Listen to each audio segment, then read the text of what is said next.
विरोधकांनी जास्त आगाऊपणा केल्यास अनगर हे गाव माढा तालुक्याला जोडून टाकू अशी तंबी मोहोळचे नूतन आमदार राजू खरे यांनी विरोधकांना दिली. मोहोळ तालुका दौऱ्यात आमदार राजूभाऊ खरे यांनी तालुक्यातील ग्रामस्थांशी संवाद साधला. मोहोळ शहरातील डॉक्टर बाबासाहेब आंबेडकर चौक येथे भेट देऊन महामानव डॉक्टर बाबासाहेब आंबेडकर यांना अभिवादन केलं.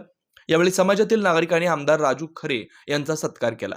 त्यावेळी बोलताना आमदार खरे म्हणाले की डॉक्टर बाबासाहेब आंबेडकर चैत्य स्मारकास विकासासाठी आवश्यक निधी देऊन टाकतो. मोहोळ शहर हे सुंदर शहर बनवतो. माझे आमदार यशवंत माने यांचा या तालुक्याशी काही संबंध नाही.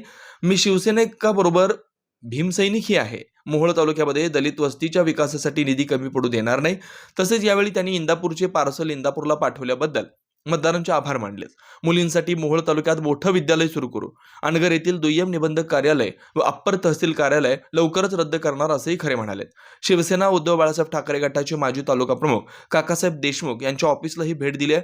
यावेळी मोहोळ नगर परिषदेचे प्रथम नगराध्यक्ष रमेश बारसकर, शिवसेनेचे जिल्हा प्रमुख चरणराज चौरे, माजी सभापती बाळासाहेब गायकवाड, मंगेश पांढरे, भीम टायगर सेनेचे लखन घाटे, नागेश क्षीरसागर, शिवरत्न गायकवाड, अविनाश क्षीरसागर आदी पदाधिकारी, कार्यकर्ते तसेच नागरिक मोठ्या संख्येने उपस्थित होते.